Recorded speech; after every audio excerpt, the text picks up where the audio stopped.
아멘입니다. 우리 예수님께서 산에 올라가셔서 8가지 복에 대해서 말씀을 하시고 복이 있다 이렇게 얘기하셨죠. 사실 이 8복은 우리 예수 믿는 자들이 갖추어야 될 내면 속에 하나의 인격적인 성향들입니다. 그 말씀을 하시고 바로 하셨던 말씀이 오늘 읽었던 우리 본문이죠. 너희는 소금이다. 너희는 빛이다. 사실 이렇게 예수님께서 선포하신 그 의도 속에는 너희는 소금과 같이 살아라, 빛과 같이 살아라, 사실 이런 말씀이 아니었습니다. 왜냐하면 우리 사람은 도저히 소금처럼 살아갈 수 없어요. 빛처럼 살아갈 수 없습니다. 다만 예수님께서 이 말씀을 하신 것은 이제 예수 그리스도를 믿고 메시아로 믿고 구세주로 믿는 자에게는 이미 천국의 시민이기 때문에, 하나님의 백성이기 때문에 그 자체만으로 소금이요 빛이라는 것입니다. 그런데 중요한 것은 뭡니까? 우리가 억지로 소금처럼 살아갈 필요 없습니다. 억지로 빛처럼 살아갈 필요가 없어요. 그런데 중요한 것은 예수님을 사랑하고 예수님을 믿고 예수님을 따라갈 때에 어느새 저와 여러분들은 소금이 되어 있고요, 어느새 저와 여러분들은 빛이 되어 있다는 것입니다. 오늘 우리 예수님께서는 아주 이 팔복을 들었던 사람들에게 아주 명료하게 간단하게 복음적인 선포를 하신 것이 바로 너희는 소금이다, 그것도 세상의 소금이다 라고 말씀하셨죠. 본문 13절을 보십시오.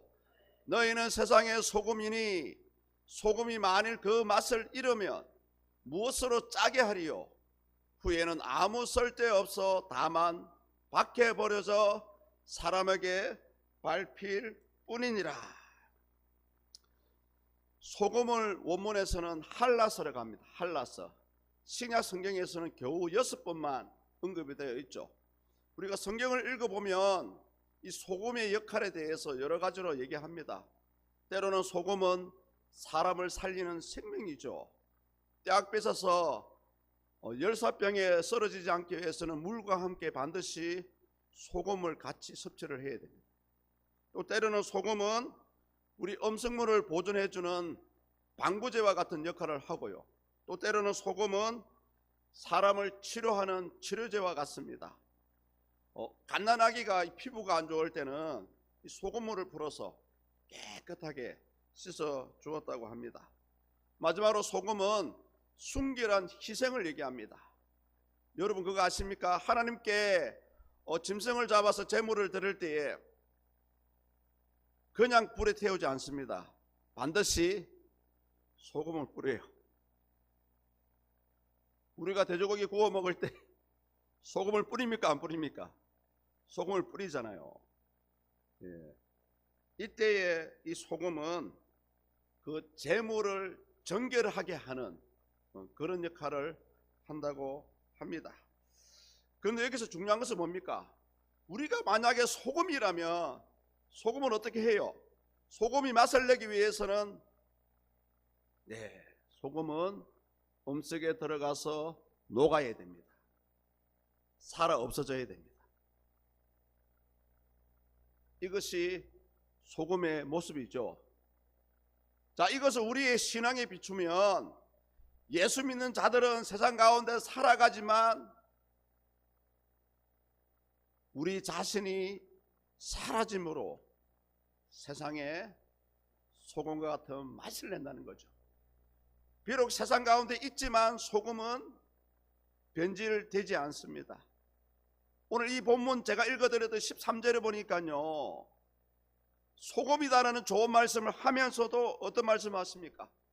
소금이 만일 그 맛을 잃으면 무엇으로 짜게 하리요? 밖에 버려져 사람들에게 밟힐 뿐이니라. 이 말씀을 하고 있지 않습니까? 실질적으로 이 팔레스타인에는 이 소금을 우리나라처럼 바닷물을 증발시켜서 천일염을 만들어내지는 않습니다. 사해 근처에서 늪지대나 사해 근처에 있는 땅에서 이 소금을 발치를 하는데 대부분 소금 덩어리라 그러죠. 암염이라고도 합니다. 그러다 보니까 자연스럽게 오늘날 우리가 생각하는 그런 깨끗한 소금이 아닙니다. 여러 가지 불순물들이 많이 섞여 있어요. 그래서 혹시 이 소금을 잘못 보관하고 관리하면 이 짠맛이 사라지고요, 불순물만 남아있는 쓸모없는 바위 덩어리라고 합니다. 다음 화면을 넘겨주시면 사진이 나오거든요. 그 다음 페이지. 이게 소금 덩어리죠. 하얀 부분. 과연 소금이 그 맛을 잃으면 어떻게 됩니까? 하나의 쓰레기에 지나지 않기 때문에 당연히 밖에 버려집니다. 또 때로는 흙과 섞어서 흙을 단단하게 하는 그런데 쓸모없는 데 쓰이죠. 소금 특유의 소금 본래의 용도로 사용할 수가 없다는 것입니다. 오늘을 살아가는 우리 믿는 자들도 마찬가지입니다. 우리가 믿는 자로서의 어떤 구별성, 거룩성, 정체성, 자부심, 나는 예수 믿는다는 자부심, 결국은 믿음이 필요합니다. 저도 한때에는 고등학교에서 밥 먹을 때, 점심 먹을 때 참 그런 부끄러운 짓을 한 적이 있습니다. 밥 먹기 전에 뭐 해야 됩니까? 기도해야 되잖아요. 막 친구들이 보고 있는데 이렇게 기도하잖아요. 소금이 예수 믿는 자가 예수 믿는 자라고 고백하지 않는다면 결국 저와 여러분들은 소금으로서의 역할을 하지 못하는 겁니다. 역사적으로요, 터키에 있는 아세아 7교회 얼마나 많았습니까? 그 아세아 7교회가 소금과 같은 역할을 하지 못하니까 결국은 한순간에 이슬람으로부터 점령을 당해버리고 그렇게 맡은 교회들이 한순간에 사라져 버렸습니다. 오늘 그 말씀을 합니다. 소금이 소금으로서 예수 믿는 자가 예수 믿는 자로서 그 역할을 하지 못한다면 결국은 밖에 버려진다는 것입니다. 두 번째로 또 우리 예수님은 아주 복음적인 선포를 하십니다. 예수 믿는 자들은 세상의 빛이다. 우리 다 같이 자막을 보시면서 사도행전 5장 14절과 15절 함께 읽습니다. 시작. 너희는 세상의 빛이라. 산 위에 있는 동대가 숨겨지지 못할 것이요 사람이 등불을 켜서 말 아래에 두지 아니하고 등경 위에 두나니 이러므로 집안 모든 사람에게 빛이 느니라. 아멘. 빛을 원문에서는 포스라고 합니다. 포스. 이 빛은 어떻습니까? 빛이 어둠을 피해갑니까? 빛은요, 어둠이 있는 곳에 들어갑니다. 아무리 약한 빛이라 할지라도 일단 빛이 들어가면 그 전체를 커버할 수는 없지만 어두움은 그 빛의 양에 따라서 물러가게 되어 있습니다. 소금은 숨어서 드러나지 않는 일을 하지만 빛은 드러납니다. 소금은 자신을 녹여서 짠맛을 내고요, 빛은 자신을 태워서 어둠을 밝히게 되죠. 그래서 여기서 너희는 세상의 빛이라고 한 것은요, 사실은 저와 여러분들이 빛 자체가 아닙니다. 우리는 빛이 될 수 없어요. 다만 하나님으로부터 오는 빛을 받아가지고, 예수님으로부터 오는 이 빛을 받아가지고 저와 여러분들을 통해서 세상의 빛을 반사하는 거예요. 우리는 빛이 아닙니다.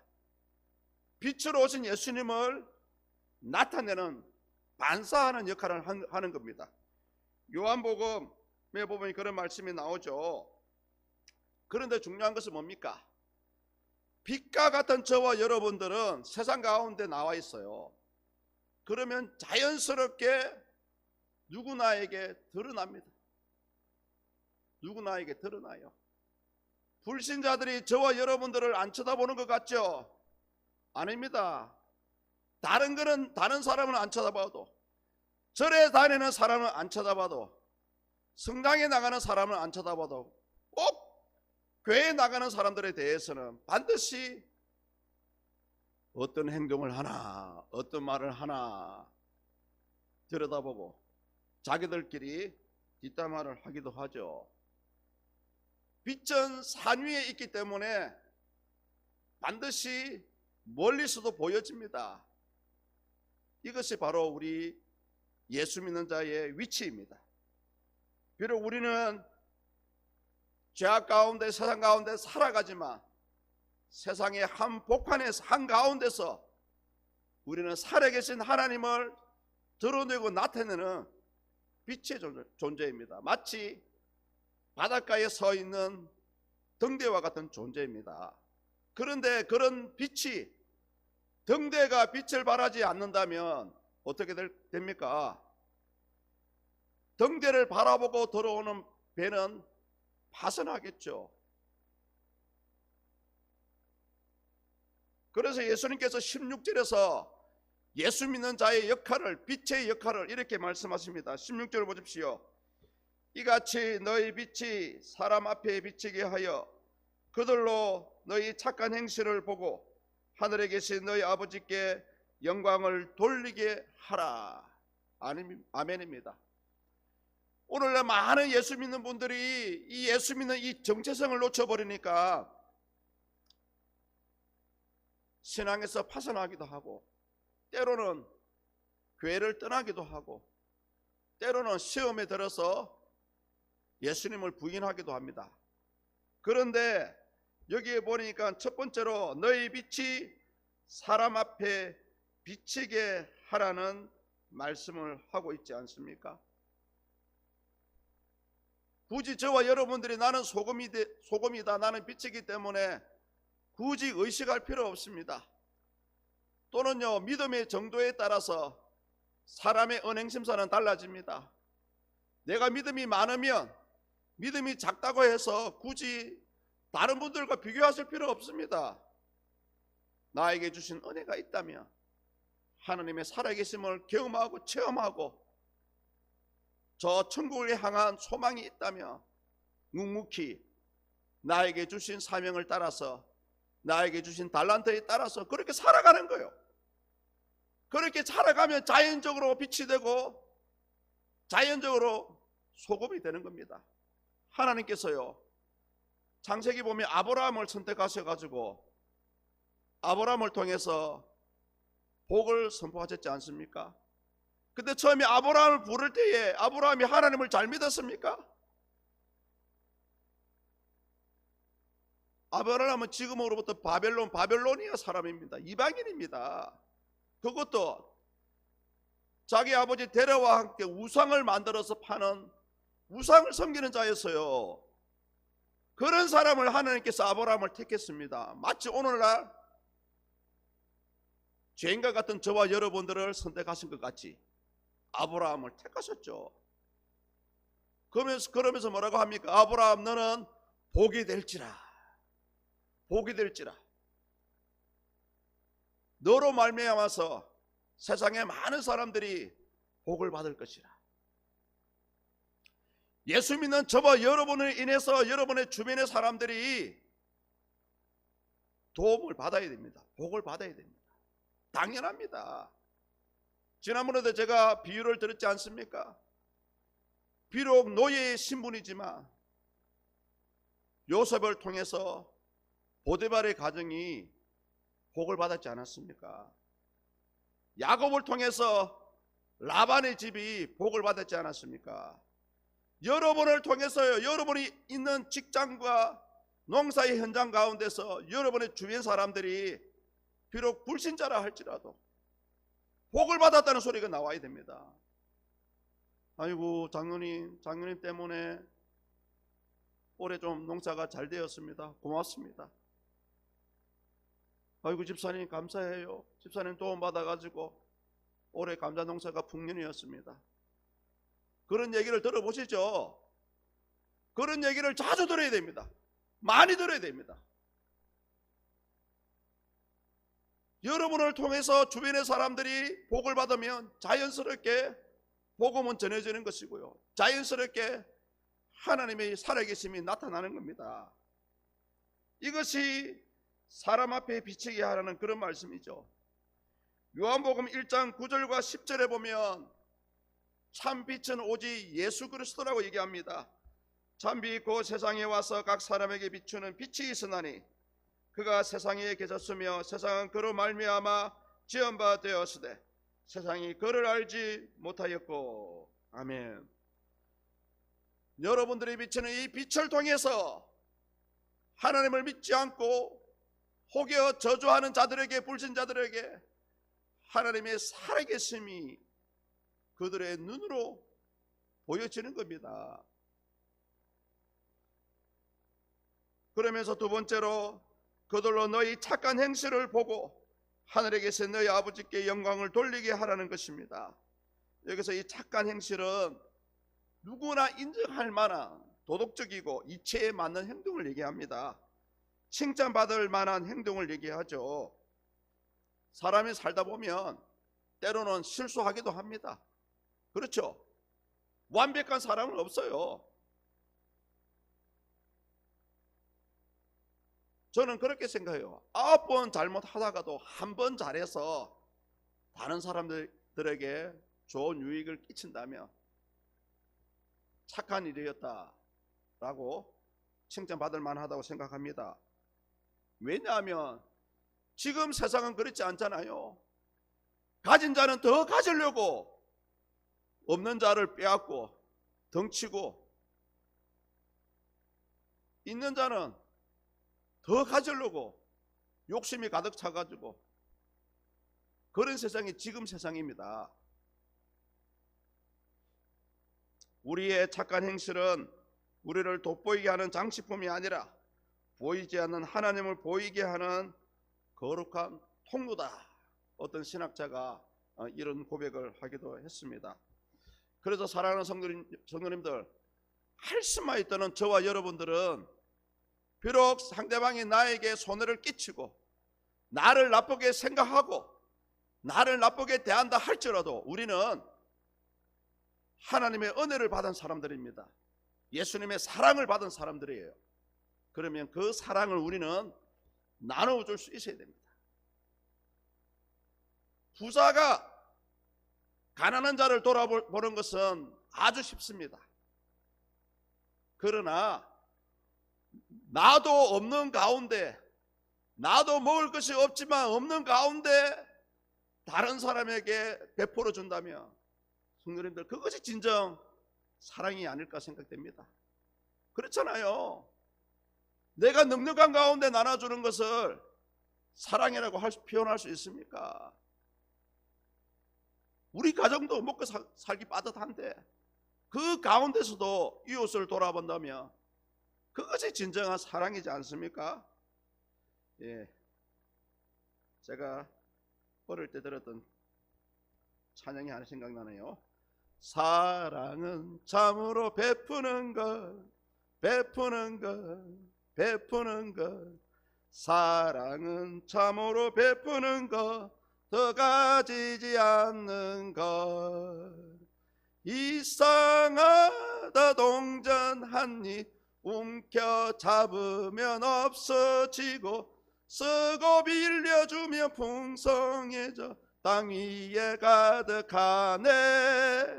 사랑은 참으로 버리는 것, 버리는 것, 버리는 것.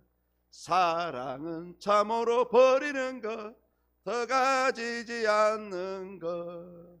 사랑하는 성도님들, 오늘 우리 예수님께서 우리에게 우리의 믿음을 보시고 이런 말씀을 하신 게 아닙니다. 우리는 단지 하나님의 백성이기 때문에 그냥 빛이고 소금이에요. 마지막으로 우리가 한번 심도 있게 깊이 있게 생각해 봐야 될 부분이 나옵니다. 만일 소금으로서 그 맛을 잃어버리면 어떻게 됩니까? 빛을 비추지 못한다면 어떻게 될까요? 우리 예수 믿는 자들이 지금 세상에 썩어가고 있고 부패하고 있고 타락해 가고 있는데 우리도 같이 타락해야 됩니까? 우리도 같이 주님을 떠나야 됩니까? 성도가 성도로서의 삶을 살아가지 못한다면 이보다 더 슬픈 것이 어디 있습니까? 제가 지난 수요 예배 때 천국에 대해서 미리 말씀하시면서 딱 두 가지는 기억하라고 말씀을 드렸지 않습니까? 그 가운데 한 가지가 뭡니까? 지금은 잘 몰라요. 이 땅에 살아갈 때는 잘 모릅니다. 그러나 우리가 끝내는 죽음을 당하고 천국을 가든지 지옥을 가든지 할 때에 딱 천국에 도착하면 첫 우리의 감탄이 뭐냐 하면 내가 예수 믿기를 잘했다. 반드시 100이면 100, 1000이면 1000, 만이면 만, 모두가 그렇게 고백할 것입니다. 그때 가보면 압니다.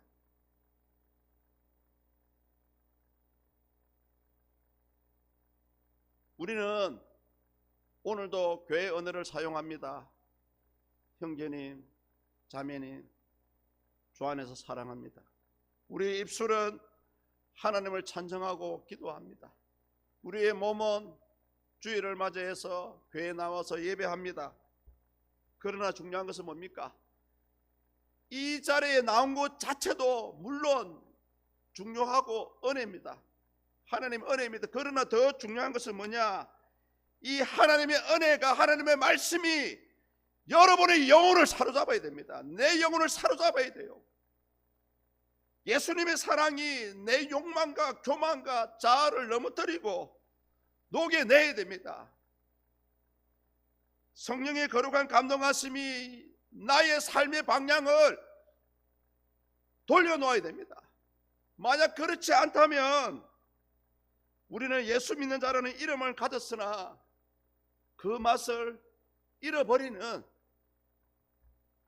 짠맛을 잃어버려서 밖에 버려지는 쓰레기와 같은 소금 덩어리가 될 수밖에 없습니다.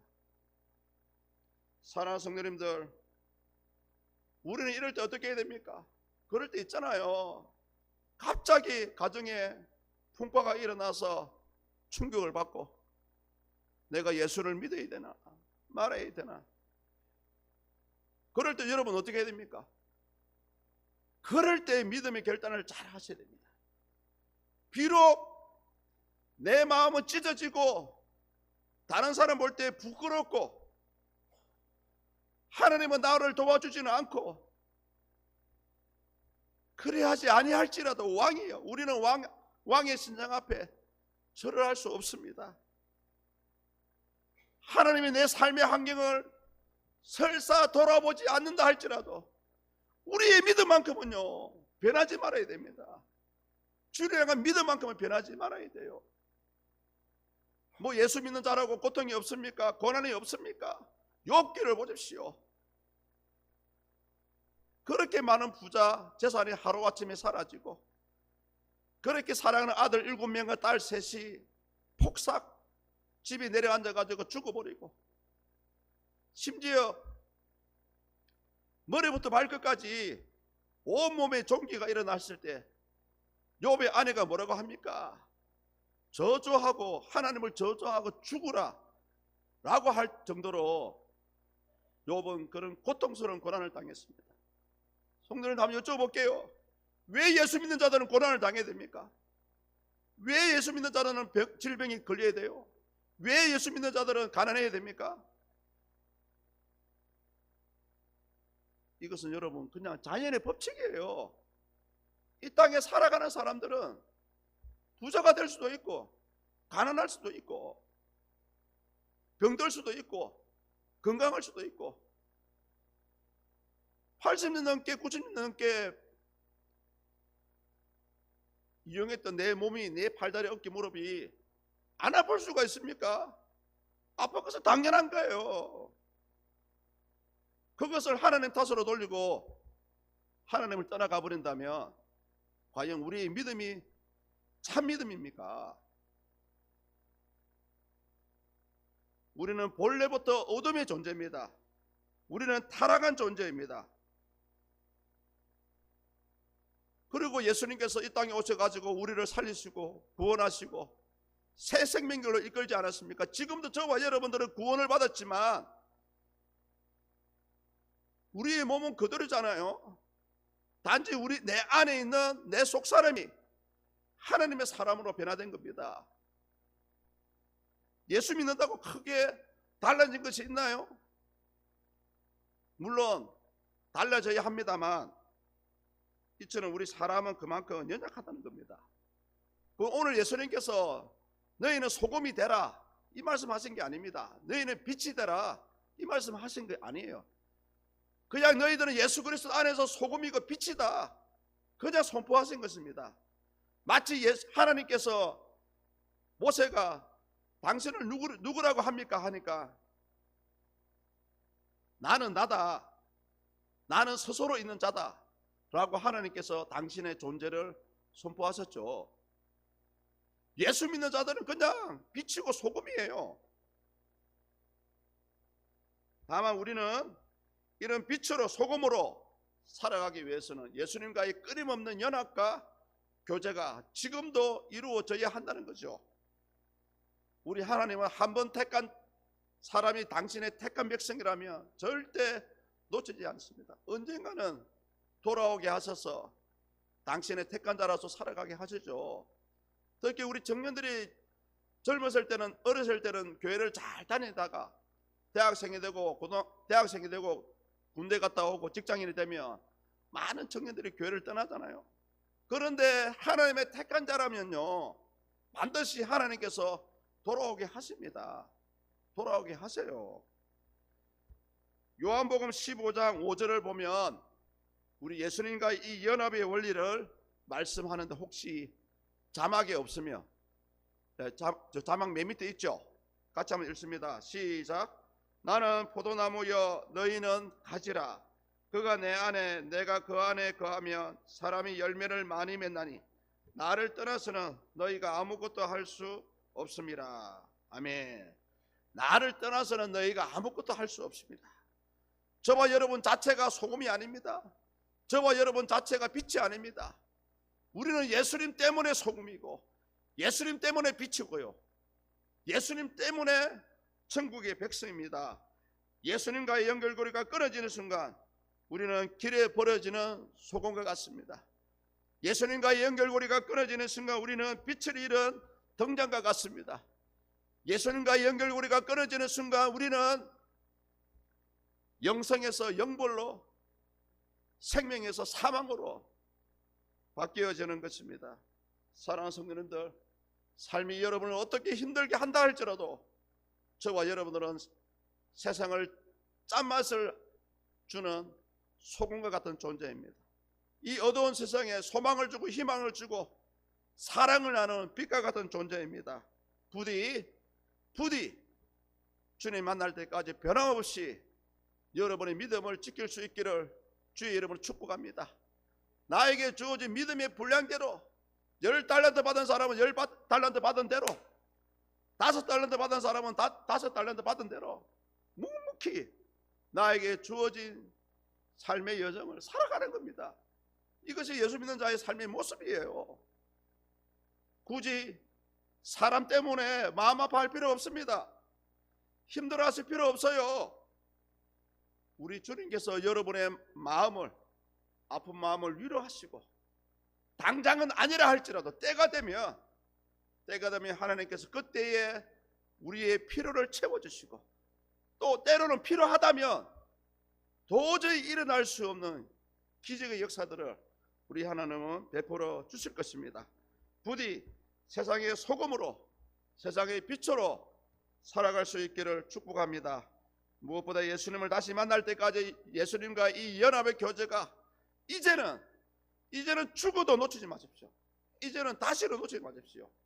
주님과의 교제가 계속해서 이어져서 소금으로 맛을 내고 빛으로 어둠을 밝혀내는 그런 믿는 자의 삶을 살아갈 수 있기를 예수님의 이름으로 축복합니다.